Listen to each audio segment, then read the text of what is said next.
Foremost Clean Energy is a clean energy company. Uh, we trade on the NASDAQ and we trade in Canada. And we started out focused on lithium. Now we are very leveraged to uranium. We have, of course, done a large deal with Denison Mines. They trade under the symbol DNN on the NYSE. They trade about 50 million shares a day. Denison is a uranium developer.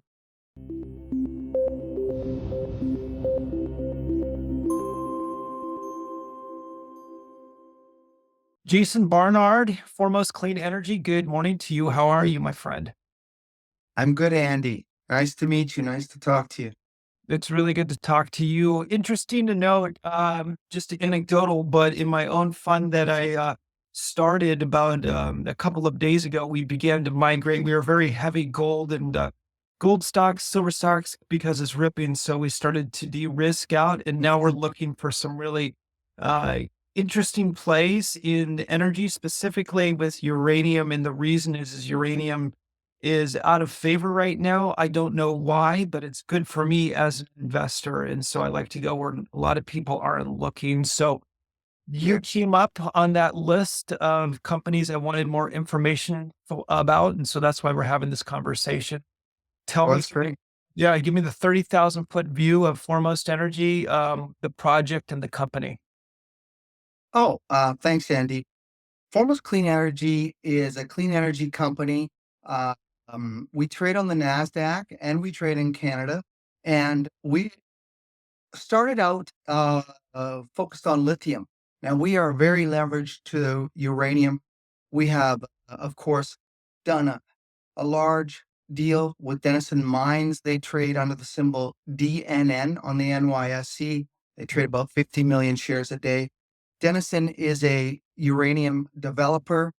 We were in the lithium space. We did very well. Our company has made discoveries before. In 2017, we went into Manitoba and drilled a lithium discovery.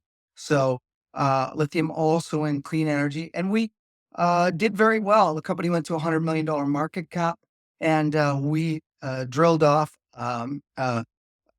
reserve there, and we have 4 properties, and they're called the Lithium Lane properties. And in Snow Lake, Manitoba, that's not that far from the Tenko mine, which is one of the only 2 producing lithium mines in all of North America. So great assets there in the lithium space. But last November, we had a fundamental shift. We pivoted in the clean energy space into uranium with a transformational deal we did on 10 properties in the Athabasca Basin of Saskatchewan. And that Jason, let me interrupt you real quick. And that's what you just said is actually very important. I'm going to talk to my viewers and listeners. Jason's foremost clean energy is in the Athabasca region. Think of this as like the Saudi Arabia of uranium, that area. This is where exactly you want to be. But I want to ask you really briefly about the lithium project. I want to have clarity. You are producing lithium right now. And the reason that's interesting to me as an investor, number one, you're diversified. Number two, I mean this with all due respect, that has me very interested, is that is a hated asset right now. It was ripping 3 or 4 years ago. And Yeah. I love hate. So you're hitting, Yes. yeah, you're shooting for, you're about to hit a hat trick here. So All right. uh, So now we're not producing lithium, but these lithium assets are worth quite a lot. And as I've said, when we first, it is a hated asset now, but it was a loved asset. And then we went to $100 million market cap. So this is the underlying base in the clean energy space. And then now we're highly leveraged to uranium.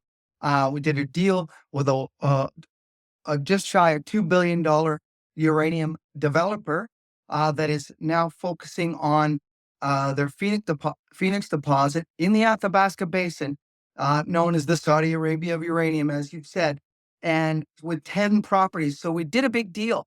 And then we did a financing. We did a $10.5 million financing. And we've seen some higher prices, but, you know, We trade on the NASDAQ, and sometimes the capital will come in, and then sometimes it comes out when you get a deep seek, when you get a uh, Trump tariffs that keep being threatened and probably will come in April, so that they can take the share price down. So we are focused on uranium. With our 10 properties, we have a $6.5 million budget from that $10.5 million raise that we did. And we have announced, if you check out our news releases, that we're about to start drilling our Hatchet Lake property. We have three amazing properties that we expect to drill in the near term. One that's already permitted, one that we already hit uranium mineralization, high grade uranium mineralization below the unconformity. So we are a discovery ready, drill ready story in the uranium space. Just so happened, yes, we've got other assets, but right now we're not really getting enterprise value for any of these assets. So if you like buying an asset and getting good value, this is a deep value play. And then the corresponding attention that might come when all of these things normalize and our price normalizes, you might see some great returns. And I guess that's why you are interested in uh, Foremost Clean Energy. Yeah, I'm potentially interested again, just to all my listeners and viewers, Foremost Clean Energy has not paid for this interview. I am talking to Jason because I'm an interested investor and I have not, as of yet, this video dropping, invested as of yet. Jason, let me push a little bit more on the Athabasca region. I know this, but I just want to make sure again to all of those that want exposure to uranium, they don't know if they don't know anything about that, where exactly is it at and why is it considered the Saudi Arabia of uranium? Again, with all due respect.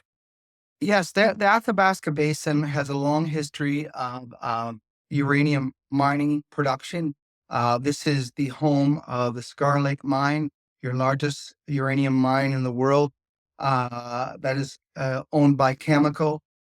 They also have many other mines in this corridor, this Athabasca Basin, that is known to have uranium grades that are 10 to 20 times higher than the rest of the world. And you've got all the infrastructure and you've got mines and mills in the area. And that's actually where we're about to drill and where we will continue to drill all year and bring exploration news to our investors. So, if you want to compare the Athabasca Basin and why the whole world comes there to find large, high grade deposits. The average grade around the world of uranium is about zero point 0.2. And the Athabasca Basin, for instance, we are not going to be drilling that far away from the Hurricane deposit, which is owned by ISO Energy, which is 48 million pounds of 34.5% uranium. So you could see the differences between the world average. So this is why you want to go and explore for uranium deposits. And when you hit discovery in the area, you get an automatic re-rating because we are around mines and mills and infrastructure, and it's a well-known area for uranium discoveries and uranium deposits. So, with our partner, our collaborator, and our largest strategic shareholder, working with us technically, they help us financially. They partook to the tune of $1.8 million in our financing, which, by the way, is three times higher than our share price is right now. So if you're, a chartist or you're trading, you might think when things normalize that if this company that is only a $10 million market cap goes back to where they raised $10.5 million, you can see that we're not getting much value there and normalize that. That'll be about 3x from here. So the value, we're not receiving it right now, but we sort of have de-risked our situation having a partner like Denison Mines, that's a $1.52 billion uranium development company that has chosen us to be their exploration arm on the NASDAQ. And, you can't really find on the NASDAQ ways to go and play 10 properties, drill ready, discovery ready, in the Athabasca Basin. So that's the Athabasca Basin. Um, it produces between 15 and 20% of the world's uranium and gaining, and that's in northern Saskatchewan, northeast Saskatchewan. Got it. Again, Jason, I'm going to talk to all my viewers and listeners here. So, Jason mentioned grade, and I stole this from the great Michael Gentili. It was actually yesterday. He explained grade as, think of it as your margin. I love that description. So, if you have a high grade, you're going to have a very high margin deposit, or you're going to have high margin production. So that should go back to the shareholders or growing the company to bring on more production, all of that. So well done. And Jason, I'm very familiar with Saskatchewan. I have investments in Saskatchewan as well as some clients in Saskatchewan. But I want you to tell me, what does the permitting process look like to not only drill, which you have those permits, but also to put in a uranium to mine? What is it? Give me the time frame of that, and what does that look like? Investors want to know that because of they want a return, and do they see their money coming back to them?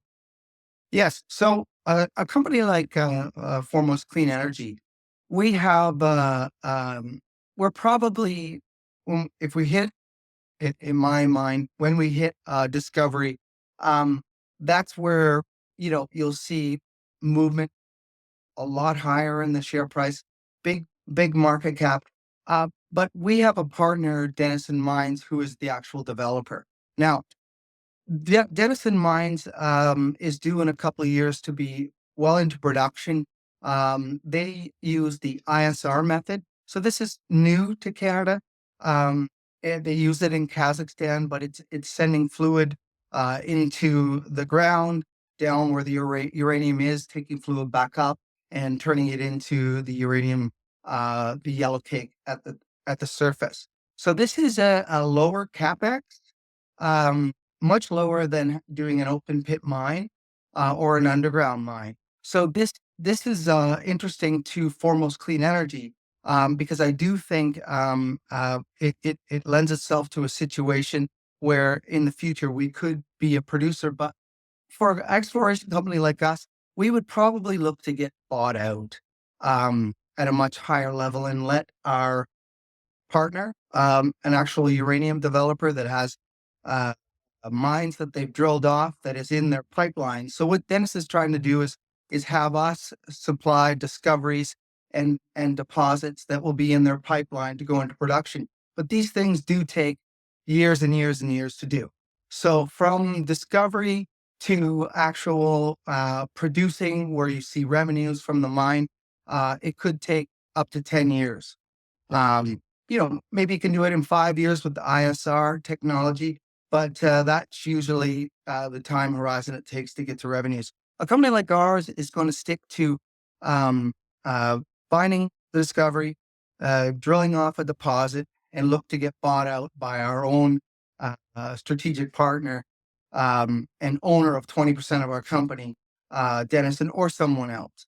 Yeah, that's actually a great answer. And that's actually the answer I wanted to hear. Most people aren't. Again, you're talking to U.S. investors here. They think of, and I mean this with all due respect to them, and this is the way I've thought for years.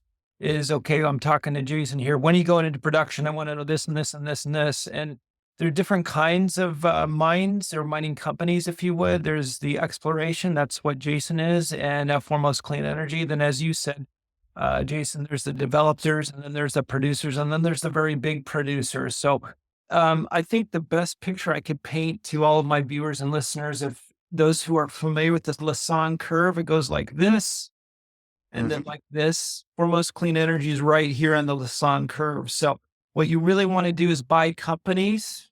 You're taking a lot of risk because you don't know what they have, but you buy them before they hit, and there's a run up on their stock price. And then during that run up, usually investors will sell, and they'll sell usually because they're bored. But also things just start to settle down. And that's usually on the other side, or it can be anywhere on that curve, is when explorers typically get bought out. What I like to do myself, this is not investment advice. This is just my own investment style, if you would, is I like to buy them in the beginning.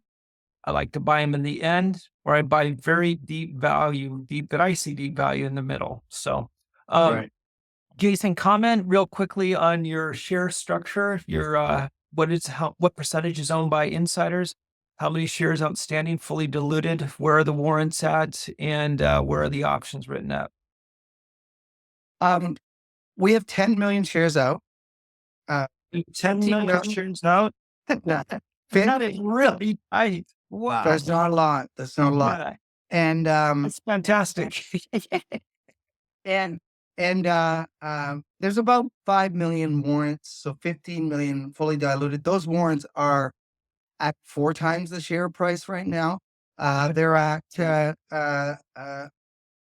roughly around 280 US, $4 Canadian. So yeah, about 3.5 times higher. 5 million of them. That's where the options are set to. And um, Denison Mines, our most strategic shareholder, is an insider with just shy of 20%, so 19.95. And myself, my family, we own around 7%. So about 27% insider ownership. The other uh, insiders, might be getting close to 1%. David Cates, who's the CEO of Denison, personally buys stock out of the market. He sees value in it. So he's a director. Amanda Willett is a director from Denison. And some of our other directors do buy stock out of the market from time to time, but around 27%. Okay, got it. Well, I just counted about 30%, give or take, just because of the other people that you mentioned with Yeah. that where. Okay, and Yes. the reason I bring up 30% again, and I'm sorry to cut you off, but I'm just talking to my viewers again. I like to see at least or try to get at around or at 30% insider ownership. That means that they are invested in the story. Um, Let me ask you this. How much you already answered the question, but I want you to ask it again. How much cash do you have in the bank? And what are you putting that towards to? And is that safe? Is there enough safety net here to survive this downturn that you don't have to go to the market to raise more cash under not the best circumstances? Yes. I'll answer the last first. No, we don't have to go to the market to raise cash in this sort of situation where there's been a downtrend in uranium and nuclear power stocks, for that matter. Um, um, we have roughly 7 million in cash and cash equivalents, and we have a $6.5 million targeted budget over the year for drilling and exploration on our 10 properties that we're lucky enough to have had millions of millions spent on them from Denison and other people. Lots of historical uranium mineralization, which is phenomenal. And most companies would kill to have properties that have already hit uranium mineralization as they try to drill to find their discoveries. So no, we don't have to go to the market, and we're pretty set for a while, cash and exploration wise. Okay. Excellent. Jason, if you could just give what platforms are you traded on? What exchanges are you, I should say, what exchanges you're traded on and give me your ticker symbols and where can people find you if they want more information? Yeah, so they should look for FMST on the NASDAQ. And that investors will like that because everybody around the world can trade the NASDAQ, FMST. On the Canadian exchanges, we trade on the symbol FAT on the CSE. So those are the exchanges we trade on, and we are the only NASDAQ company where you can go and drill in this high grade area of the Athabasca Basin, where you can go own a Athabasca Basin Explorer on the NASDAQ. So there's not too many choices there. Yeah. Got it. All right, Jason, I really do appreciate your time. And yeah, we'd love to have you on again. Jason Barnard, Barnard, pardon me, That's okay. Foremost Clean Energy. Thank you so much for your time. Thanks, Andy.